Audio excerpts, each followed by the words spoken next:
Hello class, we will discuss chapter 7 of the textbook today. Here is the order of video clips. 1. Changes in cost of living and consumer product index. 2. Case study about the index of a leading economic index. 3. Calculating rate of inflation. 4. Comparing the consumer price index and the GDP deflator. 5. Recession, depression, and booms. 6. Theoretical explanations of business cycles. 7. Measuring the labor force and unemployment. 8. Inflation, deflation, stagflation, and hyperinflation. 9. Inflation and purchasing power. 10. The cost of inflation.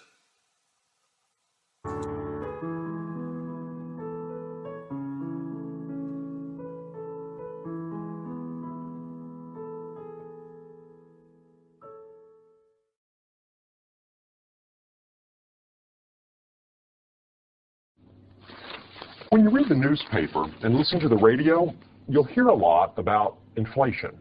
The inflation rate is 2.5%, or inflation is rising, or bond traders are afraid of inflation. The government has a lot of different measures of inflation. Inflation means the general increase in the price level in the economy, the rate at which all prices are rising. But how does inflation affect me? Why should I care about it? When I went to the grocery store, I bought some bread, and my favorite loaf of bread now costs $1.25. Well, that's a big increase in price over last year. I know because I kept the tag. Last year, this bread only cost $1. This is a 25% increase in the price of my favorite sandwich bread in 1 year. This is a lot faster than the rate of inflation as I'm reading it in the newspaper right now. My question is, at what rate are the prices rising that I care about? I don't especially care about the price of aluminum or the price of electricity. I care about what's happening to the prices of the goods and services that I purchase on a regular basis.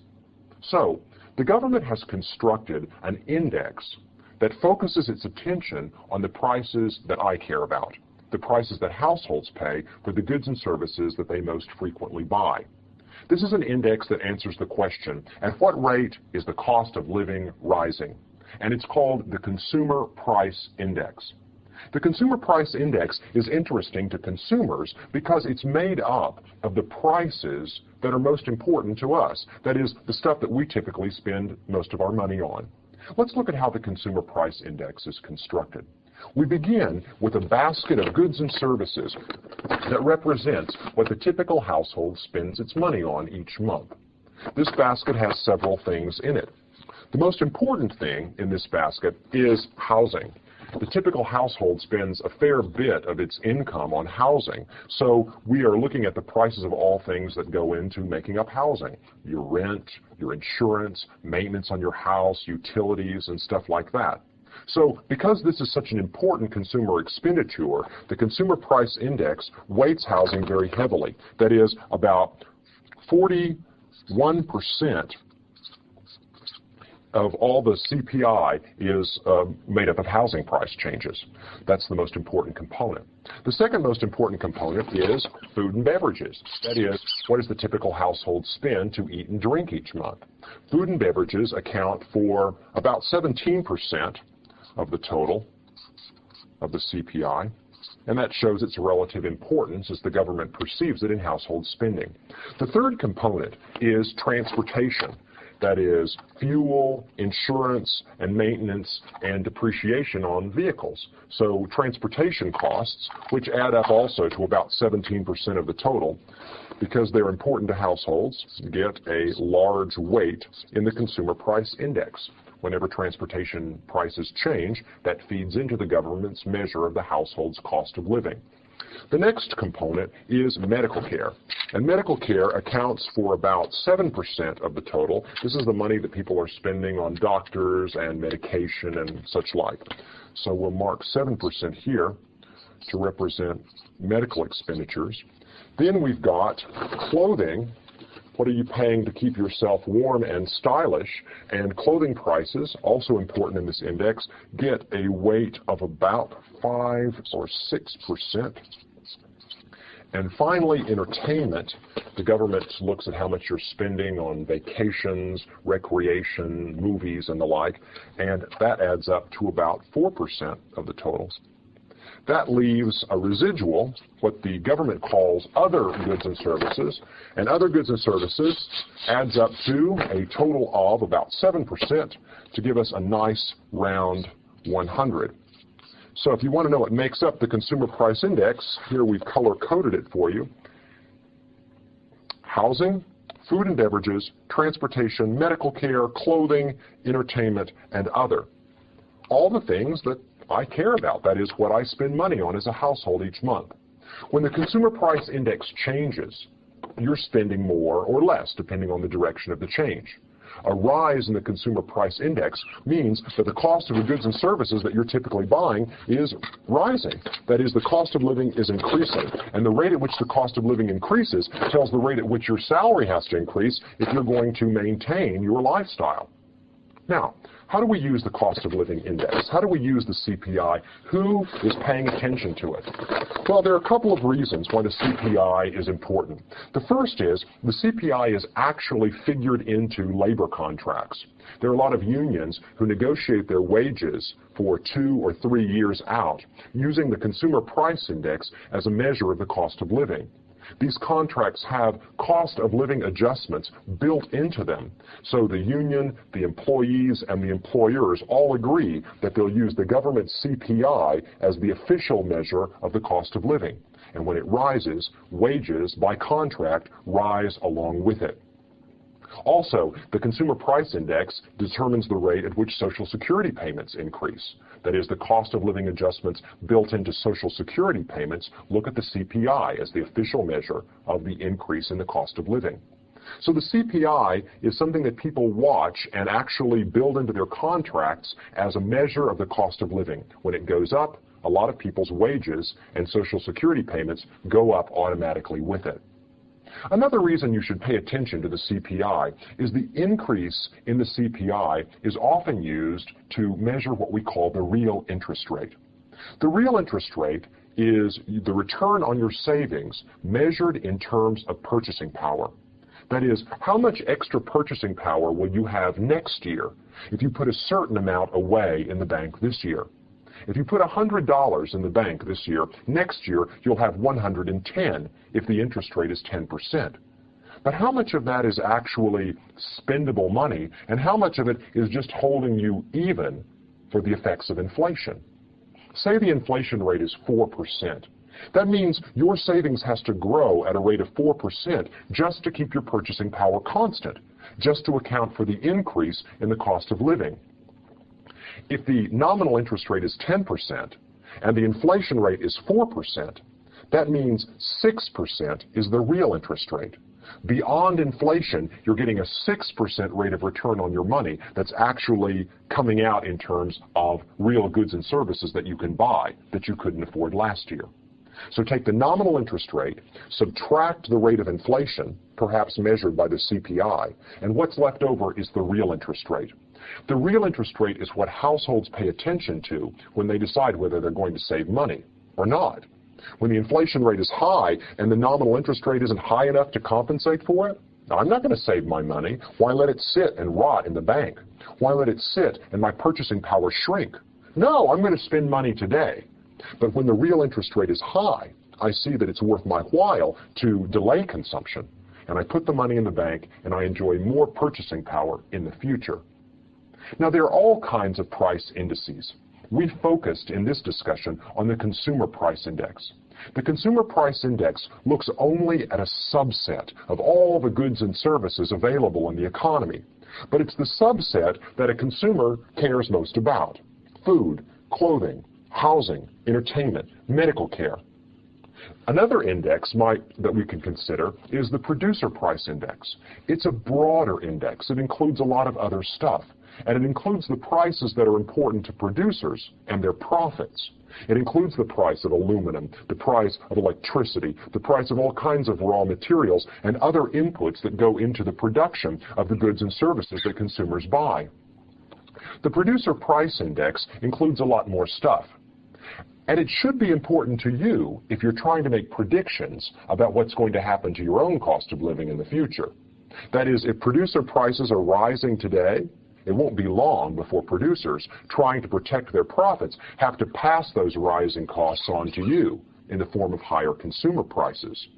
That's why we call the producer price index a leading economic indicator. It points toward what's going to happen to your own cost of living in the future. Each of these cost indices, whether it's the consumer price index, whether it's the producer price index, whether it's the GDP deflator, each of them is designed to answer a particular question. We've talked about the consumer price index. It's trying to answer the question, what's happening to the cost of living as households perceive it? The producer price index answers the question, what's happening to production costs and what might happen to consumer prices down the road? Every index has its own question to answer. All told, they are indicators of inflation, the general rate at which prices are rising across the economy.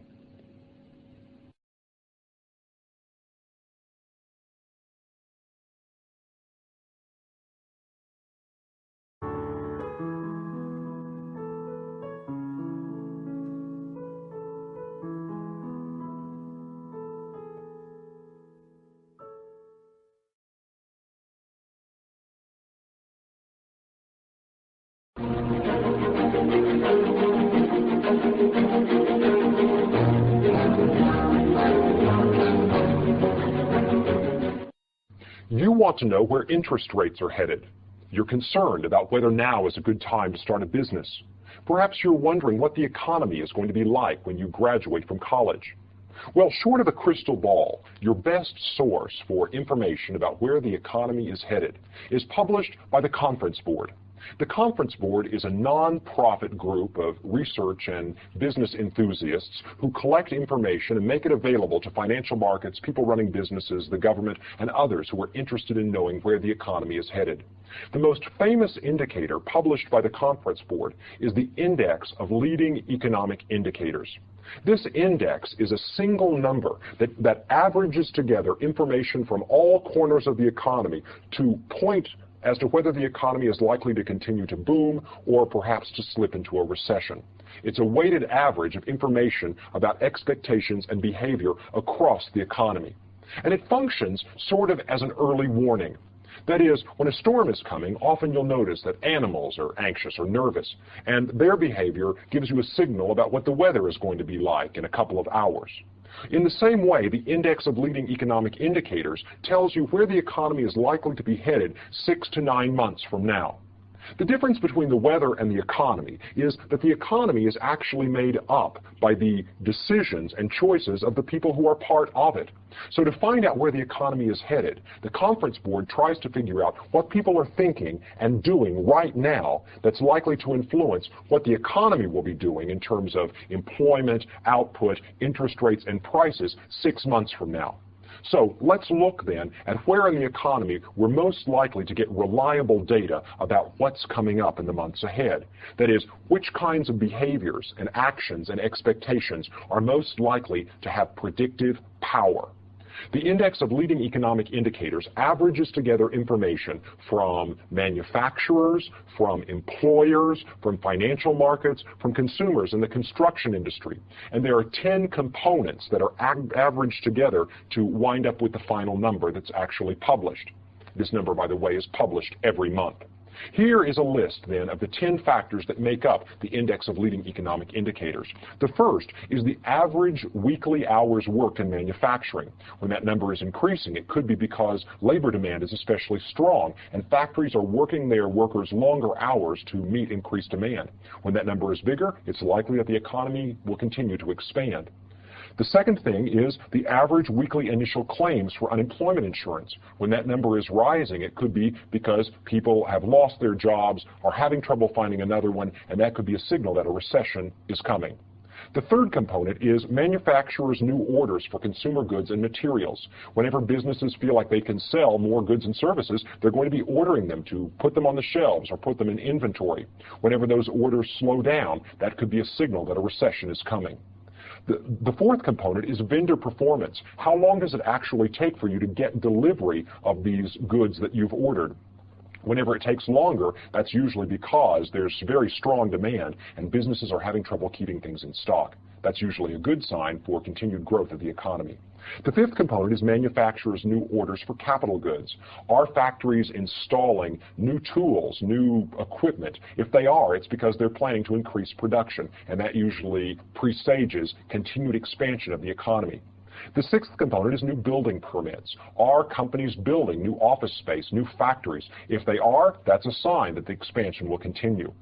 The seventh component is the stock prices. That is what's happening in financial markets right now. Is the prospect of companies strong in the minds of investors? If so, they're going to be bidding up stock prices.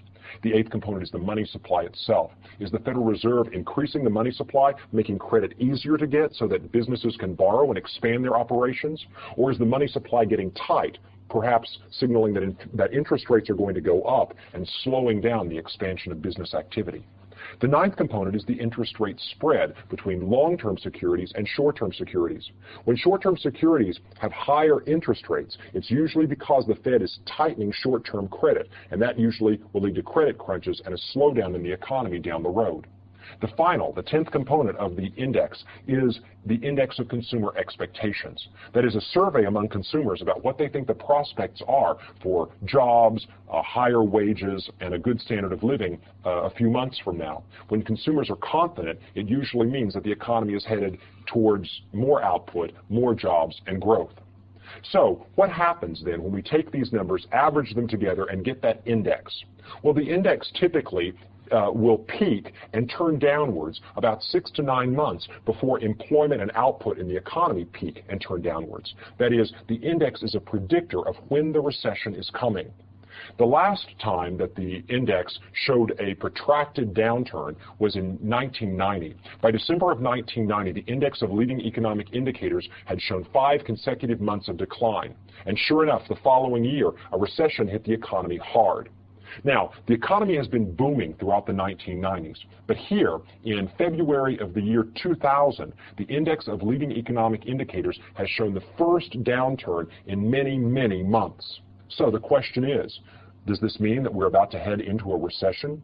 Is the longest boom in U.S. economic history about to end, or is this just 1 month's aberration? You know the answer because you are in the future. But sitting here, we can only wonder as to whether these economic indicators are still going to have the predictive power they've always had, meaning that bad news may be ahead for our economy, or whether they're just off 1 month. No crystal ball is perfect, but the index of leading economic indicators has a venerable record and is relied upon by people in finance, government, and economic planning to give them insight into what's ahead.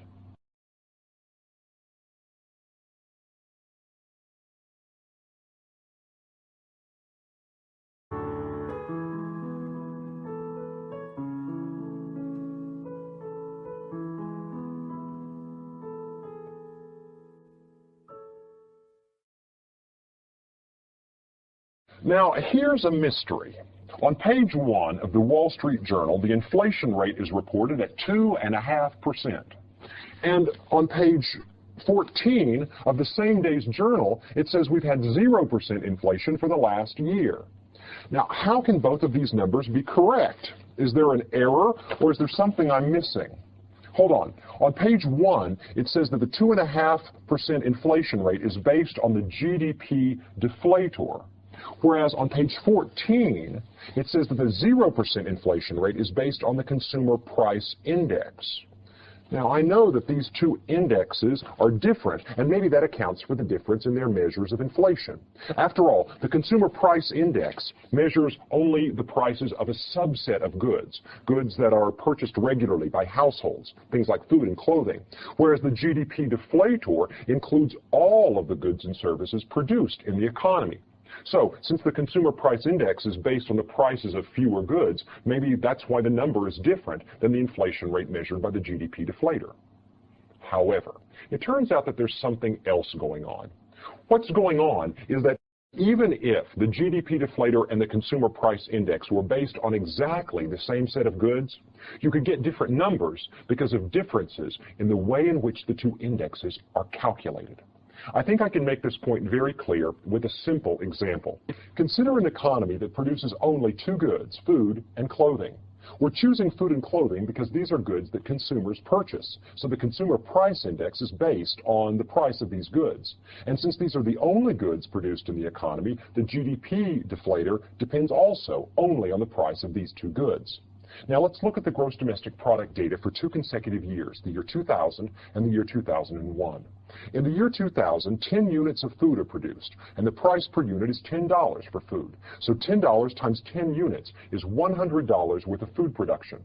Clothing, $20 per unit, times 10 units is $200 from clothing production. $200 plus $100 gives us a gross domestic product of $300 in the year 2000. Now, as we move to the year 2001, notice that two things have changed. First, the prices of goods have changed. Food is now selling for $20 a unit, and clothing for $35 a unit.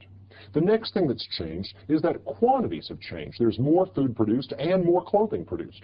So the gross domestic product is going to be larger because prices are bigger and quantities are bigger. Let's go ahead and calculate the gross domestic product for the year 2001. $20 per unit of food times 15 units of food gives us a GDP from food of $300. Over here, under clothing, we've got $35 a unit times 15 units for $525 worth of clothing produced. 525 plus 300 gives us a gross domestic product for the year 2001 of $825. Now, I'm interested in what's happening to prices between the year 2000 and the year 2001. Now, since there are two different goods being produced, our overall measure of prices has got to be some kind of weighted average of the change in prices. And the way in which that weighted average is calculated is what distinguishes the Consumer Price Index from the GDP deflator. Let's look first at the method used in calculating the Consumer Price Index. The intuition behind the Consumer Price Index is, how much would you have to pay to get the same goods you got last year at this year's prices? So we're using the quantities from last year, but the prices from this year. Let's look then at how the Consumer Price Index is calculated. The question is, what would it cost you to buy last year's goods at this year's prices? So let's look first then at that amount of money that you'd have to spend. What I'm going to do is take the quantities from the year 2000 and move them forward to the year 2001 and calculate the spending I would have to do at 2001 prices in order to buy the year 2000 quantities. So in the year 2001, food is now $20 a unit. $20 a unit times the original 10 units of food that we were buying last year is $200 you're going to have to spend to get the same food that you were buying last year. What about clothing? Last year, you had 10 units of clothing. So this year, when you have to pay $35 a unit for clothing, you're going to have to spend $350 to get the same amount of clothing that you had last year. So $350 on clothing, $200 on food gives us a grand total of $550 that you have to spend in the year 2001 when prices are higher to get the same goods that you were buying back in the year 2000. Now, let's calculate the Consumer Price Index. The Consumer Price Index is a ratio. It's a ratio of the amount of money that you'd have to spend this year to get that basket relative to how much you have to spend in the base year, the year whose quantities you're considering. So let's calculate. 550, the amount we have to spend in the year 2001, divided by 300, the amount we had to spend in our base year, the year 2000. Multiply that by 100, and you get the Consumer Price Index, which in this case is 183. So the consumer price index for the year 2001 is 183. That's the amount that you would, the amount by which prices have increased from one year to the next. But we're interested in a percentage increase, the amount by which prices have increased in percentage terms, because that's the inflation rate. So what we do to calculate the inflation rate using this method is we take the consumer price index for the year 2001 and we subtract from it the consumer price index from the year 2000. Now the year 2000 is our base year, remember, where it cost $300 to buy that basket of goods and services. So divide 300, which is the amount you have to spend in the year 2000, by 300, which is the amount you have to spend in the base year, and you get 100. The CPI for the base year, by definition, is always 100%. It's equal to itself. So subtract 100 from 183. So this is the CPI for the year 2001 minus the CPI for the year 2000, the base year, and divide by the base year amount, which is 100, and that's going to give us the rate of inflation. 183 minus 100 is 83, divided by 100 is equal to 83%. The rate of inflation measured according to the method of the CPI is 83%. The CPI has increased by 83% from the year 2000 to the year 2001. The price of that market basket of goods and services has gone up by 83%. That's the inflation rate measured with this method.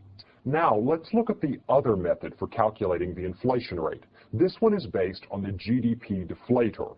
Remember, the GDP deflator is the ratio between the nominal GDP in a particular year and the real GDP for that same year. The way you calculate the real GDP, you'll remember, is to find the value of the goods and services produced in a particular year using the market prices from the base year. So the nominal GDP for the year 2001 is 550, but the real GDP is calculated using the year 2000 prices. So let's go ahead and put the year 2000 prices into our equation and use the year 2001 quantities. So this means that the real GDP for the year 2001 is $10 times 15 units of food, or 150, plus $20 times 15 units of clothing, or 300. 300 plus 150 gives us a real gross domestic product of $450. Now, to find the GDP deflator, take the nominal GDP and divide by the real GDP, and this should give us then, after we multiply by 100, some notion of, on average, how much prices have risen between the year 2000 and the year 2001. And the answer is 122. So 122 is the GDP deflator for the year 2001. To calculate the inflation rate now, we have to see how the GDP deflator has changed between the 2 years. So we now want to do a percentage change calculation. So let's do that. 122 is the GDP deflator for the year 2001. What's the year 2000 GDP deflator? Well, it's the base year. So in the base year, the GDP deflator is always going to be 100% because you're comparing that year with itself.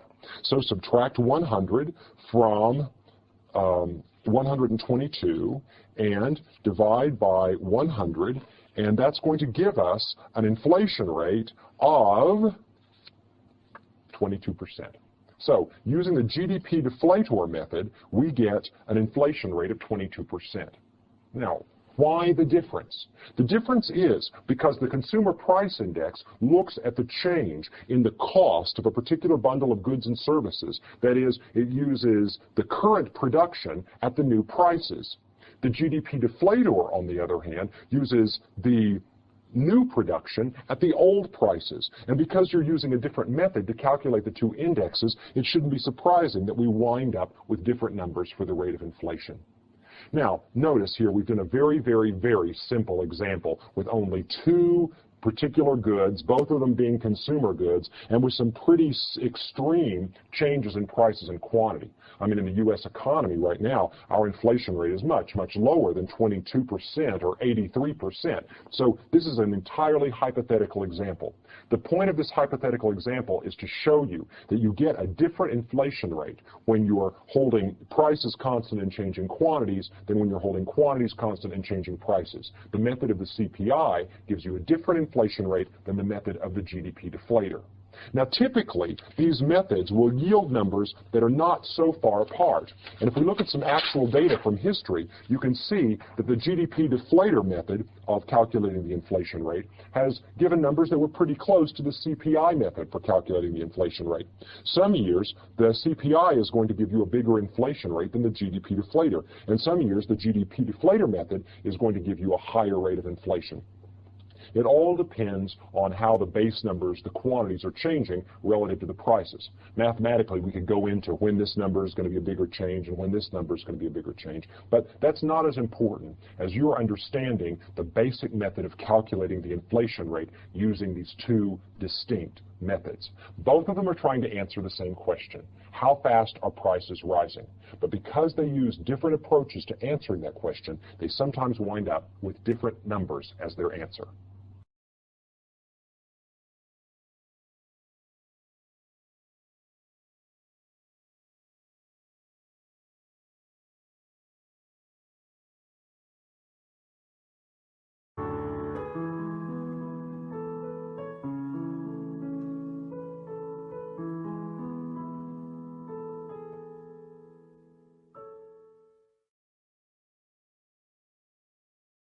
If you want to measure inflation, which measure should you use? It depends on the question you want to answer. If you want to know what's happening to your own cost of living, the Consumer Price Index probably tells you what you want to know. If you want to know what's happening to inflation more broadly in the economy, however, you should probably pay more attention to the GDP deflator. The Consumer Price Index overstates the overall rate of inflation for several reasons. Let's consider for a moment some of the things that cause the Consumer Price Index not to be representative of the general rate of inflation in the economy. The first problem with the Consumer Price Index is that it's not a comprehensive measure of price changes. That is, it considers only the bundle of goods and services that households typically buy. The GDP deflator, on the other hand, is a broader measure that includes all kinds of goods and services produced in the economy, and is therefore probably a better measure when you really want to know about inflation. A second problem is the substitution bias of the Consumer Price Index.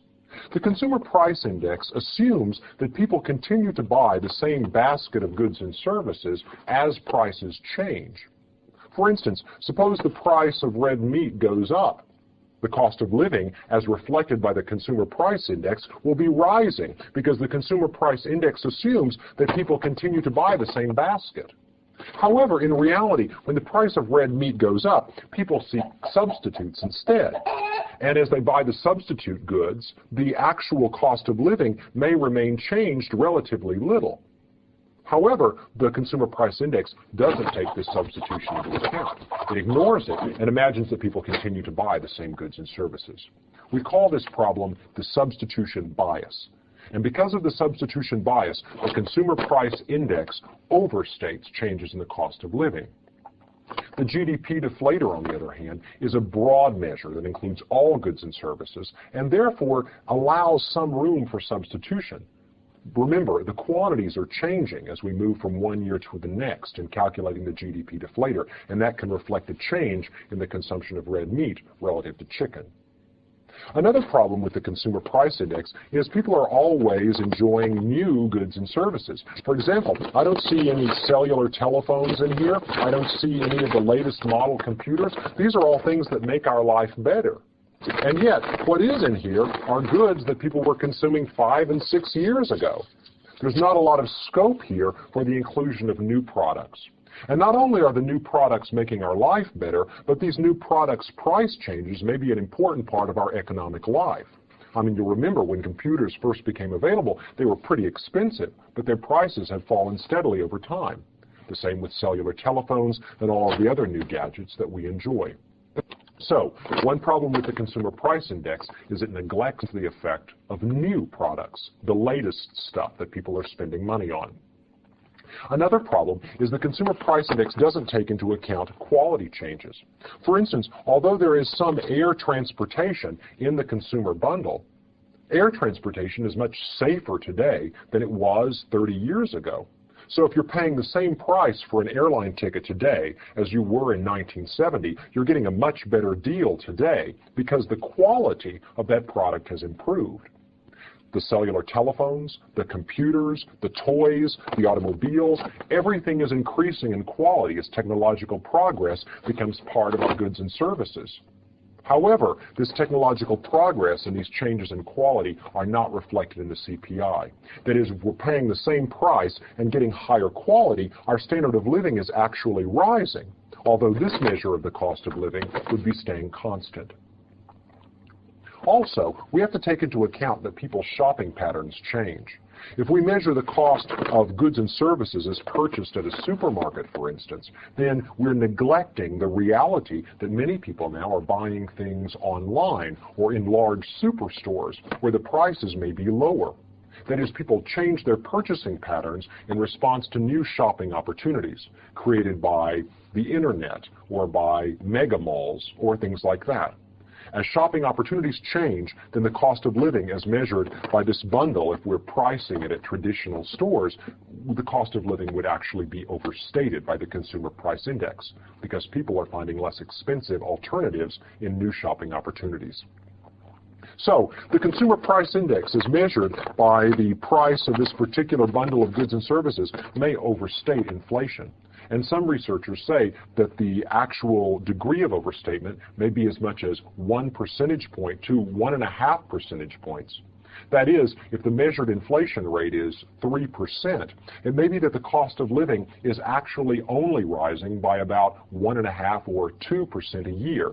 The Consumer Price Index tends to overstate because of the substitution bias, the neglect of new products, the neglect of quality improvements, and the neglect of changing shopping opportunities. For this reason, the Federal Reserve, which makes monetary policy for the United States, tends to focus more of its attention on changes in the GDP deflator rather than the changes in the Consumer Price Index. The changes in the GDP deflator are probably a more reliable measure of the overall inflation rate in the country. The CPI is still useful because it does tell you something about the cost of living. And especially if you understand its limitations, you can read the newspaper with an eye towards filtering and translating the numbers that are reported.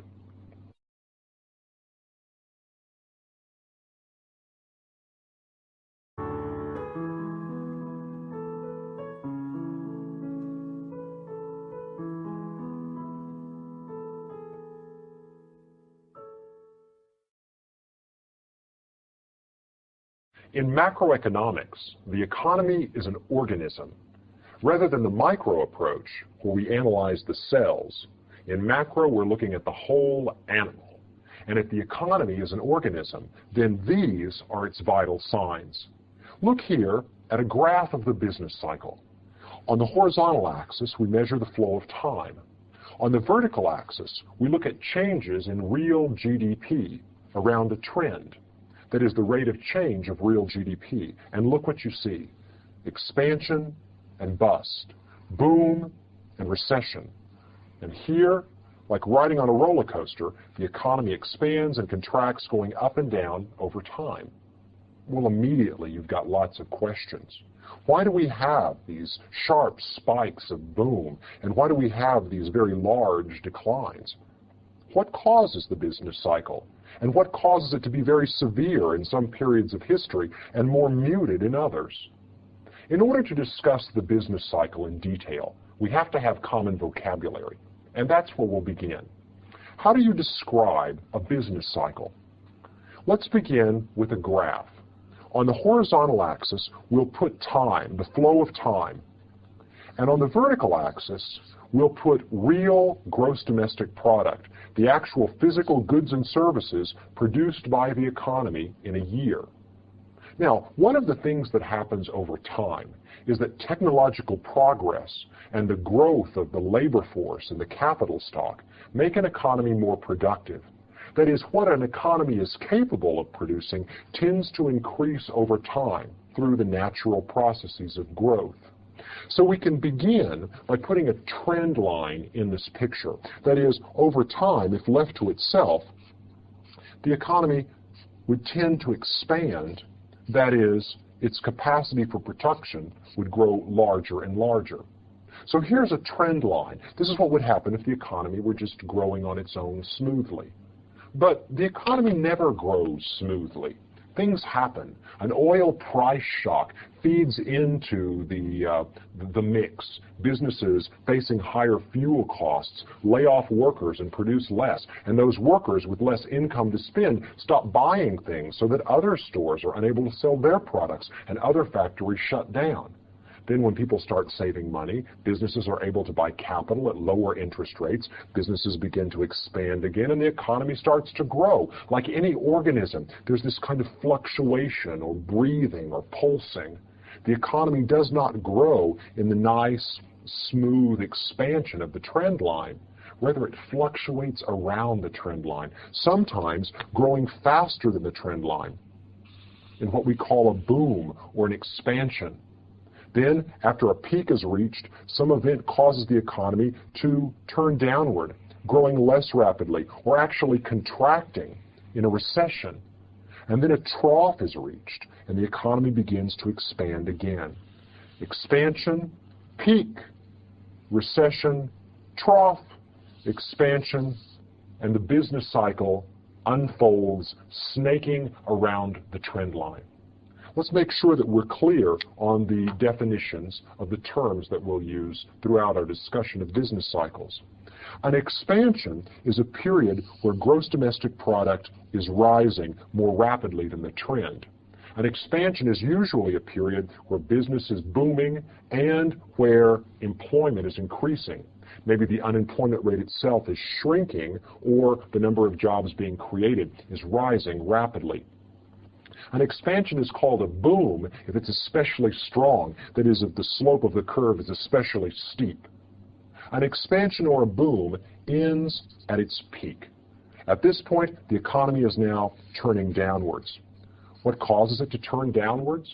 Sometimes the economy is simply overheated. It's grown so rapidly that the price of some raw materials is beginning to rise. There is inflation in producer prices.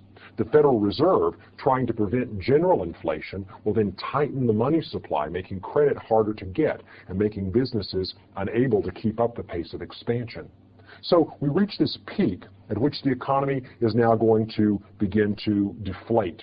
When the economy begins to expand less rapidly, or actually to contract, we slip into a recession. A recession used to be defined as 2 consecutive quarters of negative real GDP growth. But now, in general, a recession just means a period of significantly slower growth. And especially if that period of slower growth lasts 6 months or more, everyone agrees that we are in a recession. A recession is a period where unemployment may be rising, or certainly the rate at which new jobs are created has slowed. Sometimes during the recession, prices will actually fall, but usually a recessionary period is one where inflation is much, much less of a problem. Price pressure is off because businesses are not expanding rapidly. The recession ends at its lowest point, which is a trough. A trough is a point where the curve has hit bottom, and now we're ready to begin another expansion. And the process just goes on and on. Expansion, peak, recession, trough, expansion, and so forth. Right now, as we are planning this particular lesson, the United States economy has entered its 108th month of continuous expansion, the longest in U.S. history. This is being driven by a lot of factors, particularly rapid technological change and general boom in the world economy. A depression, like the U.S. suffered in the 1930s, is a recession that is especially long and deep. There's no good scientific definition for what a depression is, but everybody seems to know when we're in one. And the 1930s was the last real depression that we've suffered. But a depression could come again anytime the economy contracted for a long period of time into an especially low trough. So we have a cyclical nature of our economy. As the economy booms, we tend to see diminishing unemployment, rapid job creation, rising prices, rising interest rates, until finally we reach a peak. At this point, the economy slips into a contraction or recession. Price pressure is off. There are not as many jobs created, and unemployment begins to rise. Then we reach the trough, and the economy begins to expand again, sometimes with the help of government policy. So why should we care then about this business cycle?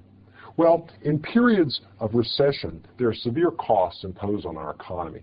Recessions have social costs, like increases in alcoholism, increases in domestic violence and divorce. Many social problems are exacerbated when the economy is having trouble.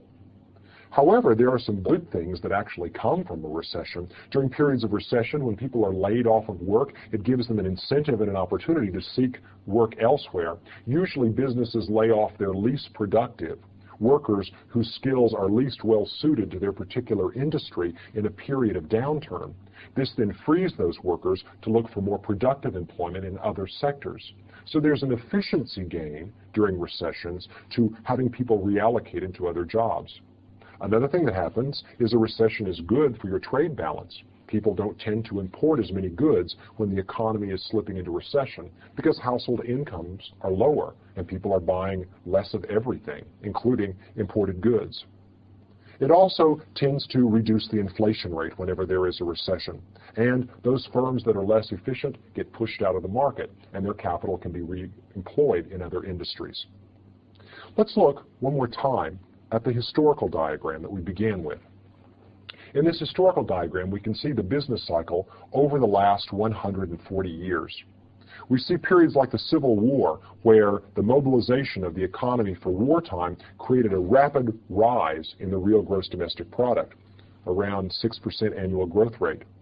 We see the recovery of 1895, which followed the panic of 1893. The panic itself created a recession, but then the economy boomed during 1985. World War I was an occasion for rapid economic growth as the economy mobilized for war. And the Great Depression, which followed the crash of the stock market and tight money in the United States, was a period of extraordinarily low GDP growth, in fact, large negative numbers. But the economy largely recovered during World War II, whenever all of our resources were brought to bear on the war effort. The Vietnam War was a period of boom when prices and employment rose rapidly in the United States. But ever since the Great Depression and World War II, government policy has tended to create a less severe business cycle than we experienced in the years before very active policy. That is, one of the things we're going to study in macroeconomics is how government policy can mute the business cycle, leading to lower highs and less severe lows. That is, fiscal policy, government spending, and monetary policy, the action of the Federal Reserve, can give us a business cycle that's a little bit less like a roller coaster and a little bit more like the ordinary country roads that we'd rather drive on. So, as we continue our study of macroeconomics, we'll be looking at recessions and booms, troughs and peaks, and the trend of the economy in response to technological progress and growth in more detail. We'll be looking at this historical picture. We'll be looking at the story of the U.S. economy under a microscope to try to understand what causes highs and lows, ups and downs.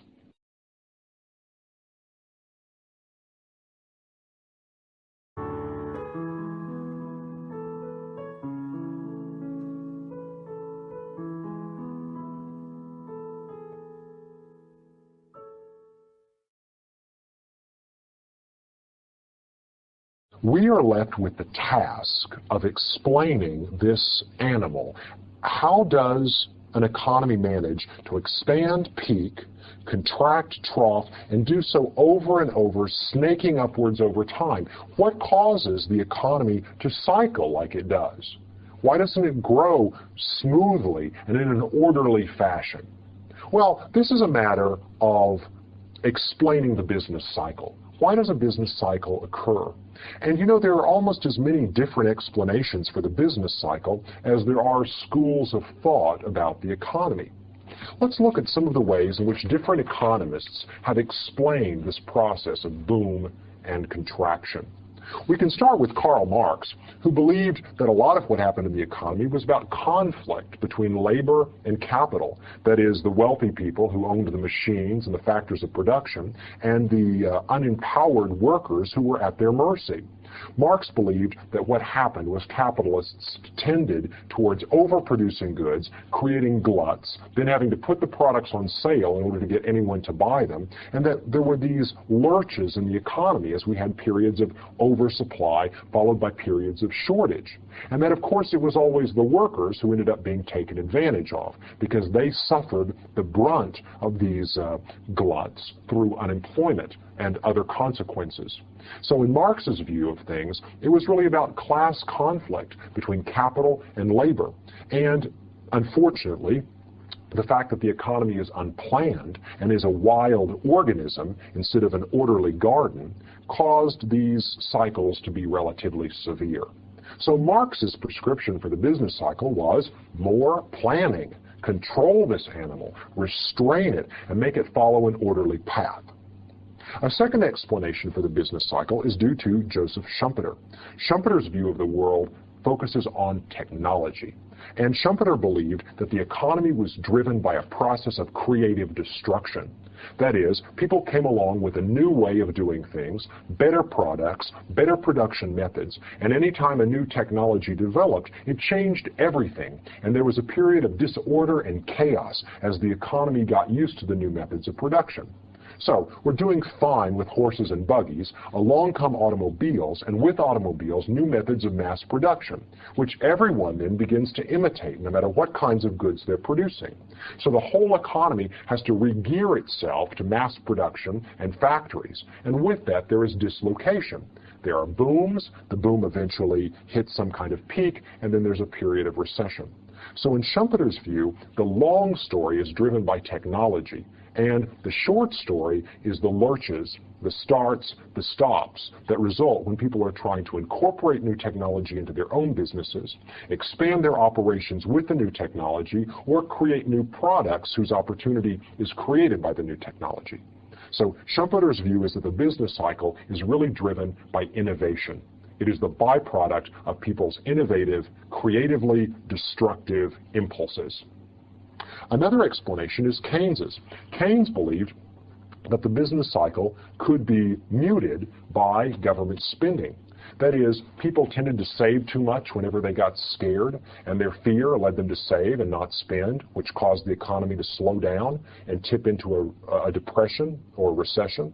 And the antidote, Keynes said, was for the government to spend on public goods like roads and bridges and schools. And if government spending increased to countervail the decrease in consumer spending, the business cycle could be evened out. Keynes's ideas were very influential in this country until the 1970s. Whenever we wound up with a situation in which we had unemployment and inflation occurring simultaneously. Keynes doesn't do a very good job of explaining so-called stagflation, because in Keynes's view of the world, there's almost a trade-off between unemployment and inflation.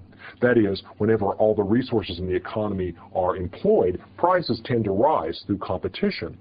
But whenever there's unemployment, at least we have the advantage then of inflation being relatively less severe, because there's less demand for goods and services, and their prices are not pushed up so rapidly. But the important thing about Keynes's view of the world is that the economy is driven by demand. And if consumers don't demand enough stuff, then the government should step in and meet the gap. And if the government will do so, then the business cycle can be smoothed out. Another explanation is what we call the new classical version. The new classical economists believe that the business cycle really is no problem at all. It's just the natural interplay of supply and demand. Sometimes the economy is going to boom, sometimes the economy is going to bust, but well, that's just the way it is. That's the economy doing its own thing. And therefore, there's no need to mess with it. The prescription of the new classical economists is let the economic business cycle happen the way it wants to. That is, let's let the law of the jungle rule.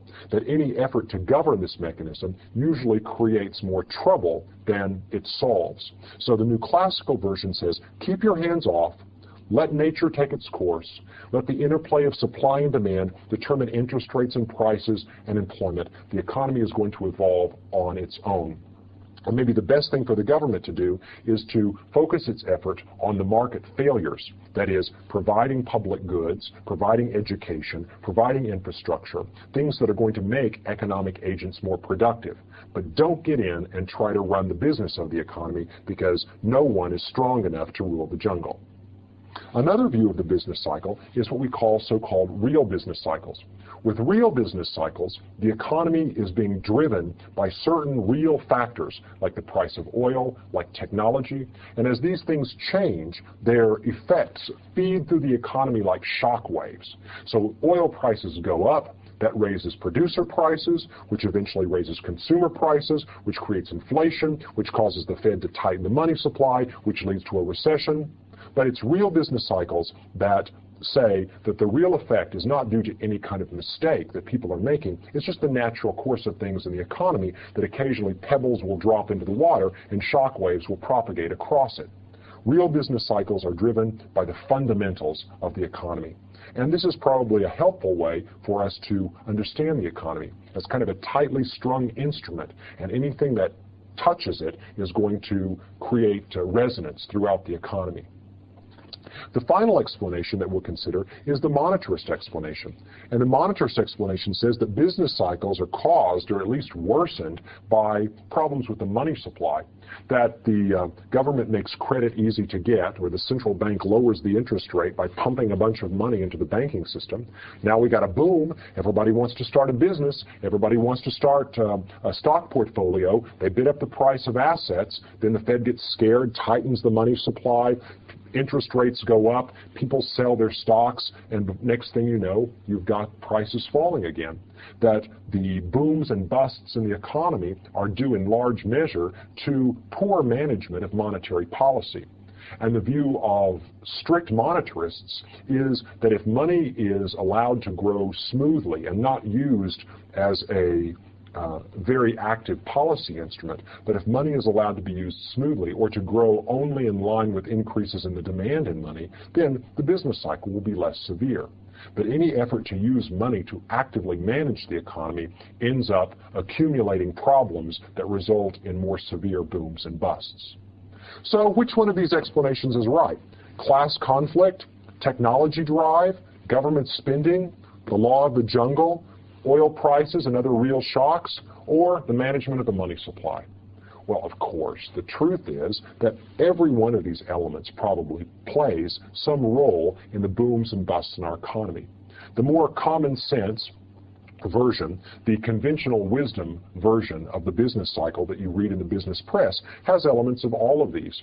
And as you think about the most recent boom in the U.S., some of the things that are cited are technology has improved, which is changing what we produce and how we produce it. That labor unions have been held at bay by the fact that capital is in ascendancy right now because of the importance of information technology. We have this reduction in the national debt because we are running a relatively small deficit, or in recent years even a surplus in the government budget. And the fact that the economy is growing very, very rapidly. We've got a kind of freewheeling entrepreneurial culture right now that encourages business development and new job creation. The money supply has been growing pretty rapidly if you actually look at the numbers, but economic activity has been increasing. So perhaps the increased money supply is justified by the increase in money demand. And finally, oil prices and other commodity prices have been low until recently. And now the increase in those commodity prices is causing some analysts to be concerned that we may be headed for the peak. Who knows? Stay tuned and find out what happens to the most recent expansion in the U.S. economy. But in the meantime, understand that there are a lot of different explanations to account for the business cycle, and we'll hear elements of them in many of the studies that we do as we try to unpack the business cycle and make predictions about what happens next.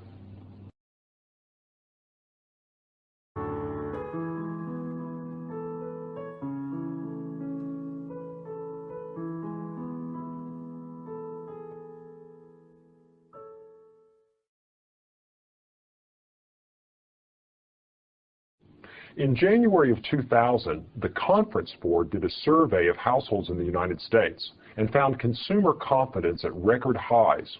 In particular, if you ask people, are jobs easy to get? About 60% of the people surveyed gave a resounding yes. The labor market is tight, and workers, everywhere they go, are seeing these signs. If you want a job nowadays, it's pretty easy to get one. In fact, companies are so eager to get good help that they are bidding workers away from their rivals, and there's upward pressure on wages, which is leading the Federal Reserve to be concerned that inflation may be about to break out again. Now, I've heard of some cases in which companies pay their employees bonuses by bringing other people to work for them, and that new employees may actually get a car as part of the deal. Workers have it really good, and those of you who are going to be graduating from college in the spring of 2000 can look forward to a lot of opportunities.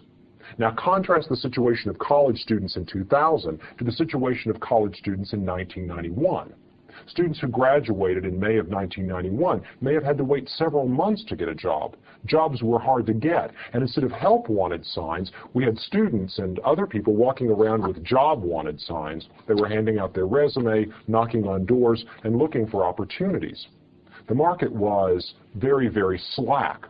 That is, people had trouble finding good jobs and jobs that paid wages that they were expecting. People had more trouble making ends meet, and there were other people who were simply unemployed and dropped out of the labor force because they were discouraged. Now, what numbers would we look at to gauge the status of the labor market? That is, what statistics tell us whether the labor market is tight or slack? The Bureau of Labor Statistics publishes an unemployment rate every month. And what we're going to do now is look at how that unemployment rate is calculated so that next time you hear it mentioned on the radio or see it in the paper, you'll know the story behind it. The unemployment rate is based on a survey conducted each month by the Bureau of Labor Statistics. The Bureau of Labor Statistics surveys about 60,000 households each month and asks two questions. How many people in your household are employed? And how many people have been looking for work in the last month? The population of the survey is all of the adult, non-institutionalized population of the U.S. That is, all of the people 16 years of age or older who are not in prison, in the military, or in some other institution. By the way, an institution of higher learning counts as an institution, so if you're a college student, you are, from the point of view of the BLS, institutionalized. Here's our population. The labor force is calculated as the sum of two smaller groups. First are all of the people who answer yes to the question, do you have a job? That is, the employed. And next, the people who are actively looking for work but haven't yet found a job, that is, the unemployed. If we add the total number of people that are employed to those who are looking for work but not yet employed, we get the labor force, and that number is 137,673,000. And these data are from 1998. Now, once you've got the labor force calculated, you are able then to calculate the unemployment rate. The unemployment rate is going to be those people who are unemployed as a percentage of the total number of people who are in the labor force. That is, the unemployment rate doesn't include all the people who are potential workers, that is, this population up here, but only those who are actively choosing to work or are trying to get a job because they're looking for work. Let's do a calculation now to get this. The unemployment rate itself will be calculated as the number of people who are unemployed, 6,210,000, divided by the total labor force, which is 137,673,000. And if we take that fraction and multiply it by 100, we get the unemployment rate, which in this case will be equal to 4.5%. So the unemployment rate is the number of workers who are looking for work and not finding it as a fraction of the total labor force. The next thing we can calculate is the labor force participation rate. That is, how many people are in the labor force of the total potential population that could work. So to calculate that, take the number of people in the labor force, which is 137,673,000, divide that by the adult population that's not in institutions, multiply by 100, and you get a labor force participation rate of 66.5%, or about 2/3 of the people who could work are either working or are looking for work. So that's how to interpret these numbers. When you hear the labor force participation rate is rising, that's because people are being drawn into the labor market, perhaps by the prospect of higher wages. When you hear that the labor force participation rate is declining, it may be because people are discouraged and are dropping out and no longer looking for work. When you hear the unemployment rate is low, that tells you that of all the people who would like a job, only a very small fraction is unable to find one right now, probably because firms are so eagerly looking for help, and therefore getting a job is easier. Now, whenever we know these numbers, we can then think about them critically and ask, is this really telling us the whole story about the way the labor market works? There are three things to note about the Bureau of Labor Statistics measure of the unemployment rate. The first problem is that it treats part-time workers exactly the same as full-time workers. So there may be people who would like to work full-time but only have part-time jobs, what an economist would call an underemployed person. Underemployed people don't show up in these numbers because if you answer the question, have you had a job this month, the answer is yes. You don't have to have worked full-time to answer the question yes. Therefore, the numbers don't distinguish between full-time and part-time employment. The second qualification is that there are discouraged workers, workers who've dropped out of the labor force and therefore don't count in the unemployment rate. The unemployment rate could actually be falling with the labor force participation rate falling at the same time, and we have a problem in the economy. That is, people are not looking for work. They've stopped looking because they're discouraged, and therefore that fraction of the population that's in the labor market is shrinking. But if the people who are looking for work are finding jobs, the unemployment rate will not be rising. It could actually be falling, even though fewer people are working. So the discouraged worker effect is ignored by the unemployment rate. The third problem is that research has found that most spells of unemployment are short, that is, people moving between jobs. Someone who loses a job or leaves a job and finds another one relatively quickly. We would like to have some measures that distinguish between longer spells of unemployment, which point to more intractable problems. People who'd like to have a job but after several months have still been unable to find one, as compared to people who are only out of work for a couple of weeks. So the unemployment rate does not tell us the fraction of workers who are unemployed who have been so for several years, and therefore are part of a more serious problem than those people who are only between in a short stay between jobs. Now let's look then at how the numbers work one more time to remind ourselves about the calculation. Whenever the Bureau of Labor Statistics does its calculating, it looks first of all at the overall adult population in the United States, 16 years and older, not in an institution, and it divides all of those 207 million people into three categories: those who are presently employed, those who are looking for work but presently unemployed, and those who are not in the labor force. If you're not in the labor force, we take this red chunk out of our circle, and the blue and yellow that are left constitute the labor force. Some of its members are working, others are unemployed. If you divide the yellow area by the sum of the yellow and the blue area, you get the unemployment rate. It is the fraction of those unemployed divided by the fraction of those people who are in the labor force in total. So if you look at all of the adults in the United States, 63% are employed, 3% are unemployed, and 34% are not in the labor force. Divide 3 by the sum of 63 and 3, so 3 divided by 66 gives you 4.5%, the unemployment rate. We'll be thinking a lot about what unemployment means to our economy and how it's correlated with the business cycle. But now you know what the vocabulary is, so when we have these discussions, you'll know the pictures behind the words.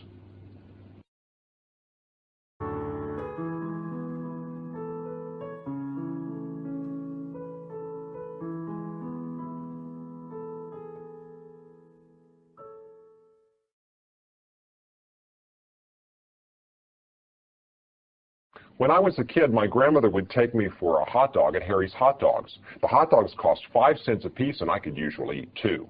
When we didn't eat hot dogs, we'd go across town to Joanne's Burgers. Joanne sold her burgers for 10 cents a piece. I could usually only eat one of those. Nowadays, I still eat burgers and I still eat hot dogs, and I still go to Harry's and Joann's. Everything's the same. Same burger, same hot dog, but the prices have changed.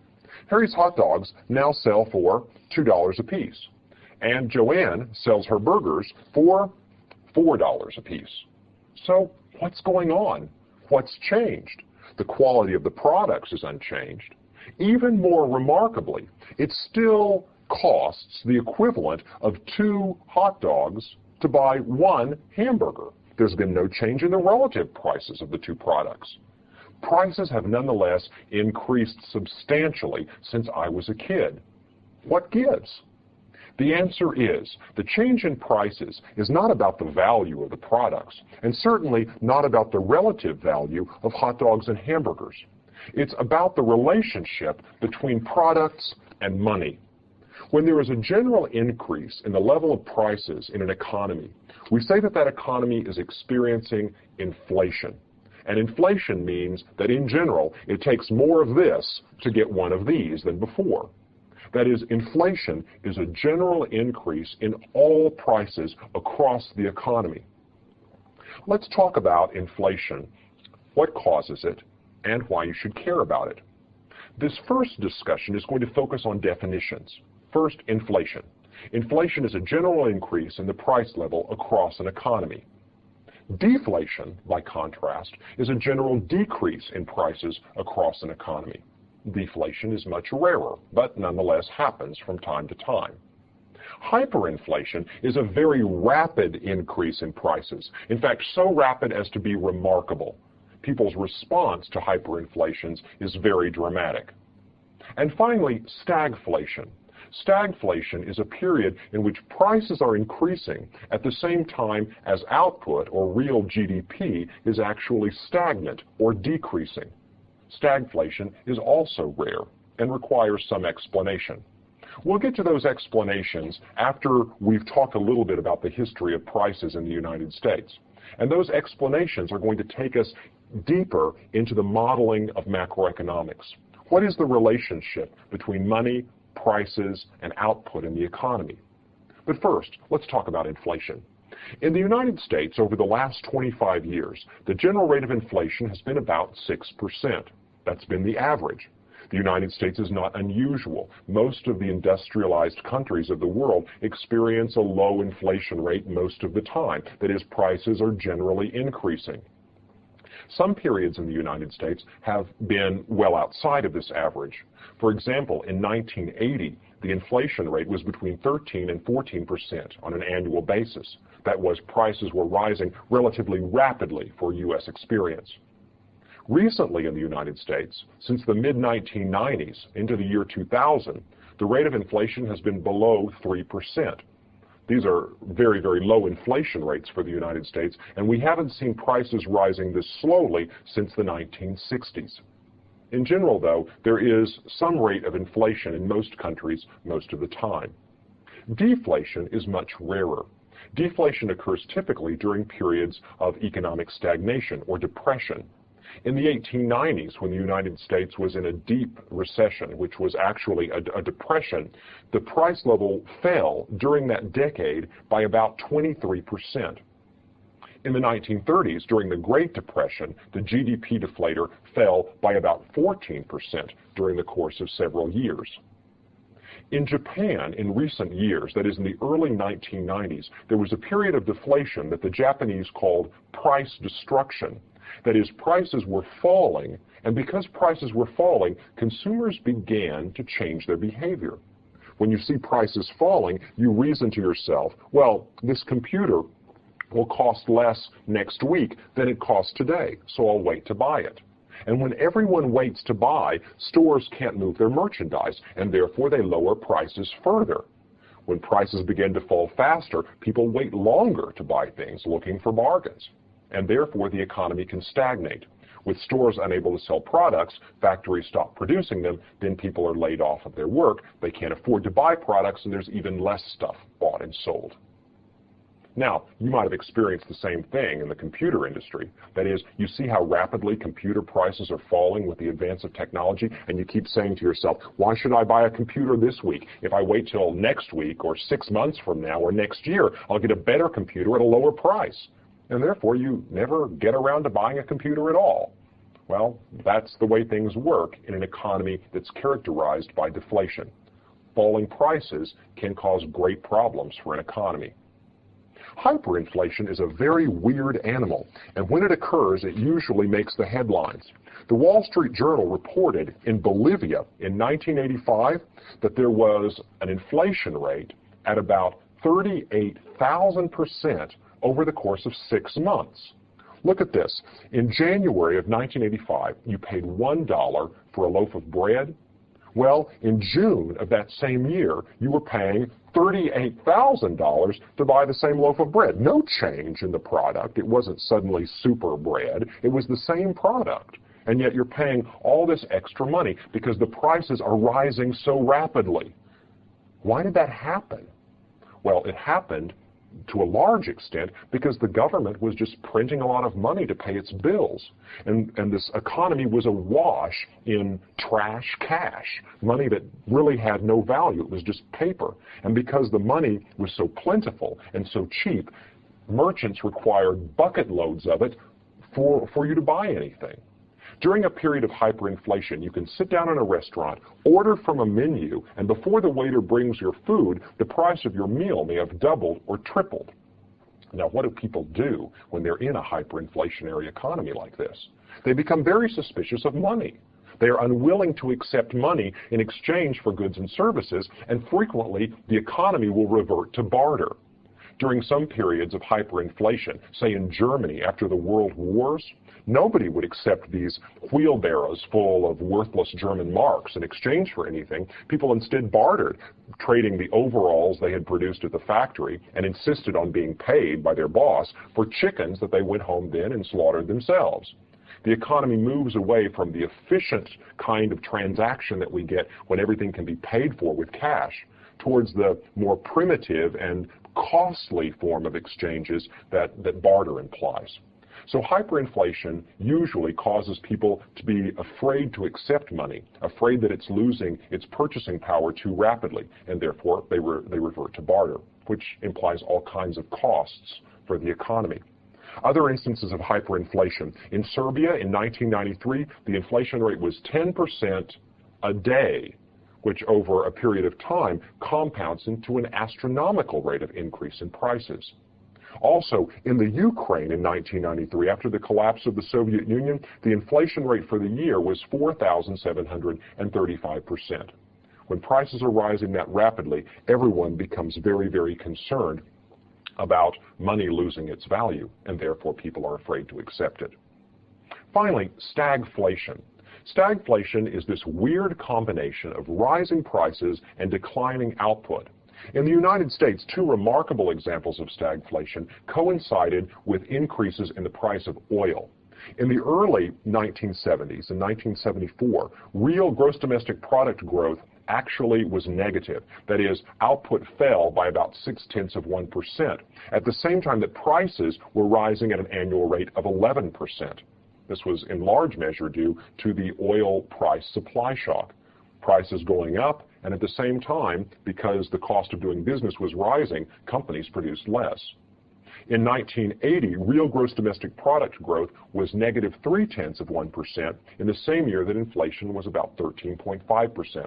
Same story. An oil price shock affected the economy, reducing output at the same time that it increased prices. So this is what we mean when we talk about inflation, deflation, hyperinflation, and stagflation.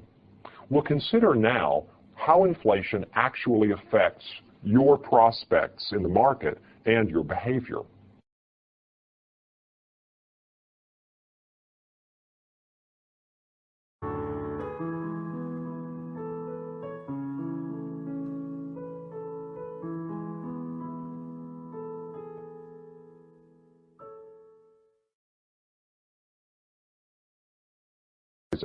You can buy less with a given amount. A given amount of money will buy a small number of hot dogs. But when hot dogs are inexpensive, that is, the price is low, your given hot dog allowance will purchase a lot more satisfaction. There is a relationship between prices and purchasing power that is a reciprocal relationship, and that's the relationship that we're going to be studying in this lesson. When prices are going from low prices to high prices, that is, when there is inflation in the economy, the value of the dollar is shrinking. That is, your purchasing power is going from being able to buy a lot to being able to buy a little. In this lesson, I'm going to begin by giving a simple numerical example, and then we'll talk about how you can use the GDP deflator to show the relationship between the inflation rate and purchasing power. Let's start by assuming that we are in a period of inflation, and let's let hot dogs be a representative good. That is, the price of all goods and services across the economy is increasing at some general rate, and we're going to look at the price of hot dogs in order to infer what's happening to purchasing power as prices are rising. We're going to be focusing now on the reciprocal relationship between the price level and the purchasing power of a dollar. That is, what will a dollar buy as the price level is changing? And I've written out here as clearly as I can the formula that shows this reciprocal relationship. That is, 1 over the price level equals the purchasing power of a dollar. Let me make this very clear. Let's suppose that the price of a hot dog is 5 cents. Well, what's the purchasing power of your dollar?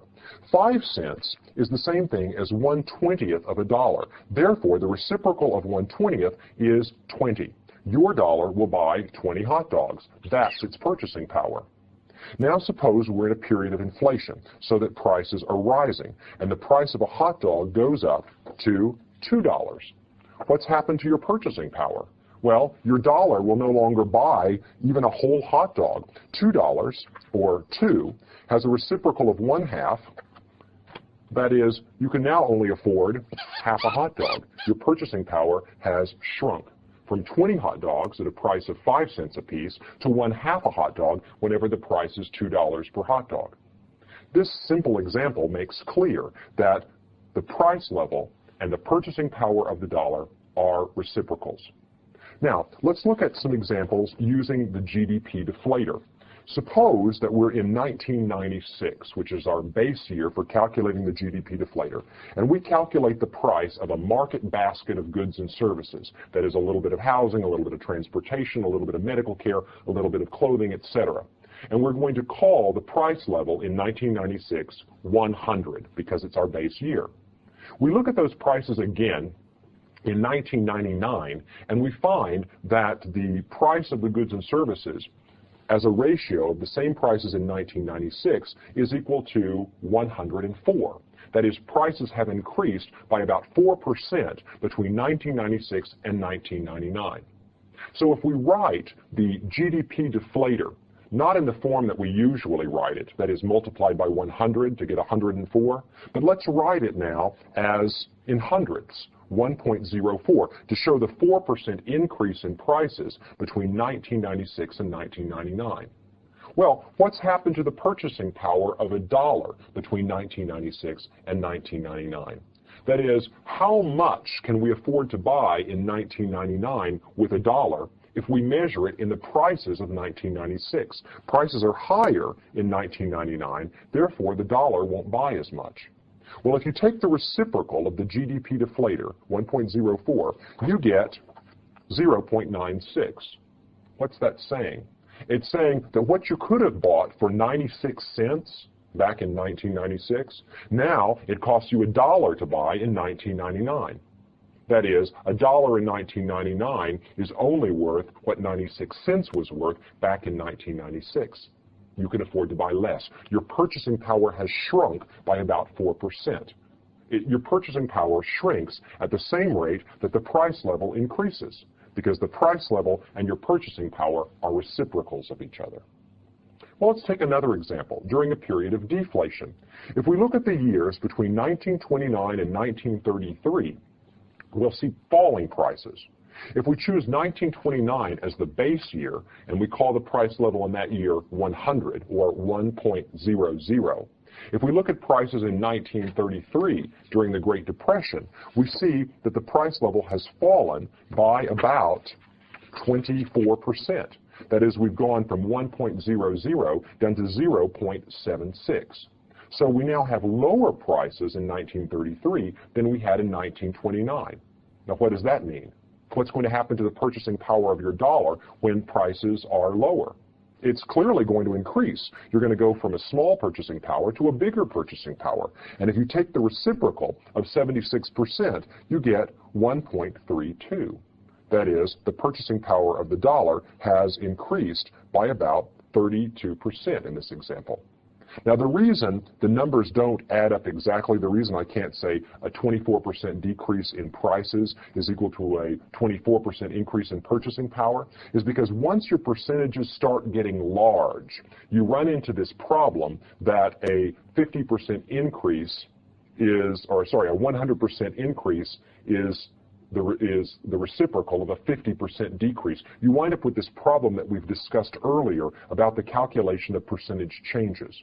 But you can still use this formula anytime. It always works. 1 over the price level gives you the purchasing power of the dollar. And when the price level is only 76% what it was before, your purchasing power is going to be 132% of what it was before. Falling prices give us an increase in the purchasing power of the dollar. So, in some cases, whenever prices are changing very rapidly, people may become afraid to use money.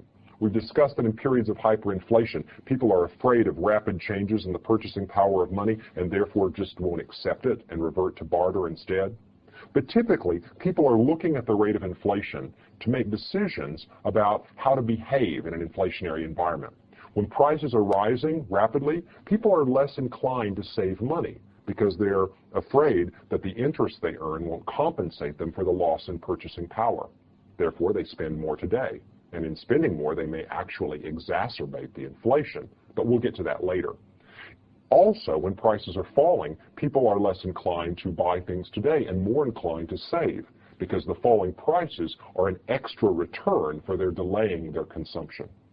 So, the point of this discussion is that the price level is the reciprocal of the purchasing power of money. That is, when prices are going up, you're going to find that the purchasing power of the dollar is shrinking. And this simple formula allows you to calculate that relationship.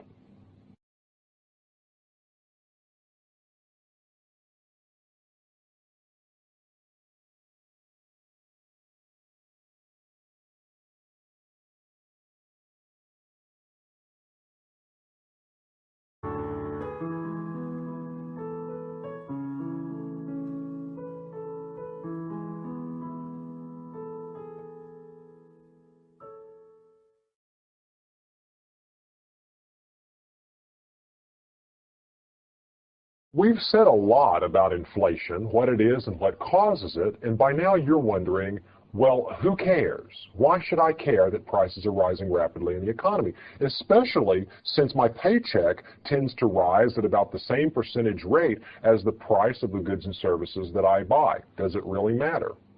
The answer is yes, it does. There are several costs to rising prices in the economy. First, let's talk about how inflation redistributes wealth.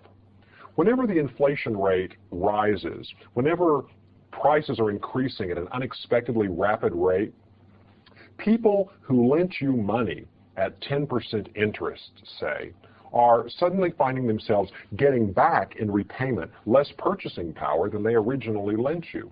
I lent you money at 10% interest because I expected the inflation rate to be 5%. If the inflation rate actually turns out to be 15% instead of 5%, that 10% interest that you pay me doesn't compensate me for my loss of purchasing power. As a lender, I'm worse off when there's unexpectedly high inflation. On the other hand, you as a borrower are better off when there's unexpectedly high inflation, because it's easier to earn money. Your paycheck is probably higher, and the goods and services that you're giving up in order to repay your loan are less. You're giving up less because money is cheaper. So when there's unexpectedly high inflation rates, income or wealth is redistributed away from lenders and in the direction of borrowers. Lenders hate unanticipated inflation because it shrinks the purchasing power of the money they get repaid.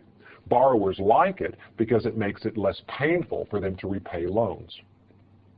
A second kind of redistribution is away from people who live on fixed incomes.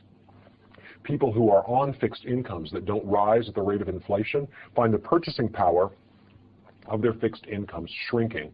Some people who live on fixed incomes are living on the interest on bonds that they hold.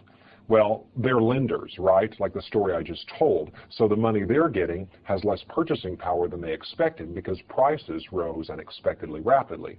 Other people who live on fixed incomes are pensioners or other people who have annuities of some kind.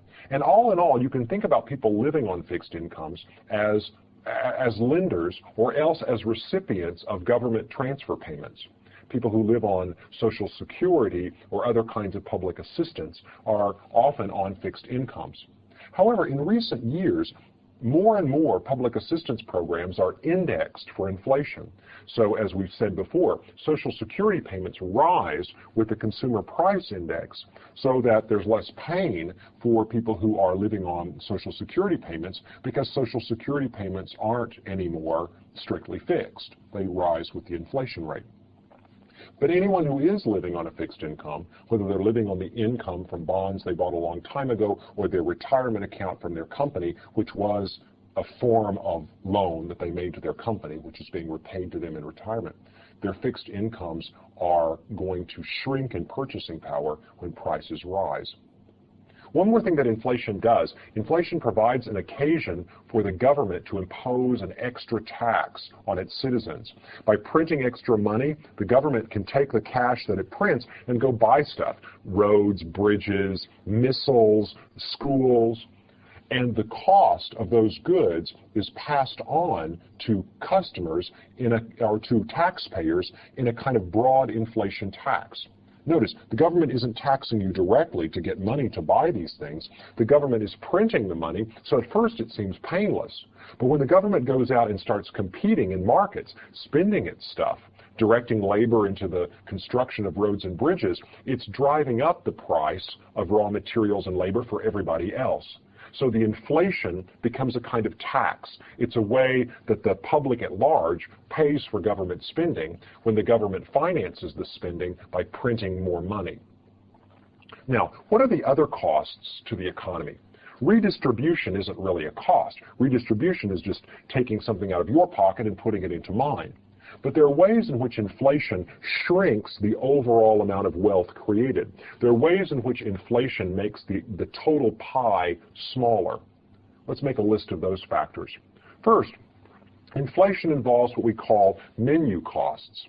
That is, whenever I go to a restaurant and I look at a menu, I see what there is to buy and how much I have to pay for each item. So if there's inflation, that means that this restaurant is going to have to print its menu more often. Or it's going to have to put it on a computer or a television screen or something so it can update its prices more frequently. Whenever people have to get information about prices in order to make decisions, and when prices are changing rapidly in an inflationary environment, there are menu costs, which are a kind of transaction or information cost, the cost of communicating the changing prices to individuals in the market. So stores have to go through with their pricing gun and put new tags on all the things that are on the shelves, and they have to print new menus, and newspapers have to come out with daily updates of prices, and all of this is costly. The next kind of cost is the cost of unproductive activity that people undertake in order to protect themselves from inflation, so-called shoe leather costs. In an inflationary environment, the last thing you want to do is carry a bunch of cash around in your pocket, because if you've got money in your pocket, the value of it is rotting even as it's sitting in your pocket, because prices are going up and its purchasing power is shrinking. Therefore, what you'll tend to do is leave your money in the bank longer, earn more interest on it, which at least helps you keep up partly with the cost of inflation, and just go to the bank more often to withdraw cash, which means you're wasting time that you could spend taking care of your children or hooking rugs or programming your computer, and you're wearing out your tires and your shoe leather. The extra time and resources that are burned up while people undertake unproductive activities to defend themselves from the effects of inflation, we can call those shoe leather costs or unproductive defensive expenditures. A third cost of inflation is the misallocation of resources. People are confused about whether prices are rising generally or about whether relative prices are changing. I go to the store and I notice the price of milk has gone up, and I don't know whether that's because of inflation or whether it's because of some kind of disease that wiped out a big chunk of the dairy herd. I don't know. I don't know whether I should buy more milk now because the price of it's about to go up further in an inflationary environment, or whether I should substitute away from milk and go buy orange juice instead because milk has become more costly relative to other products. Consumers and businesses are confused about what to do in an inflationary environment.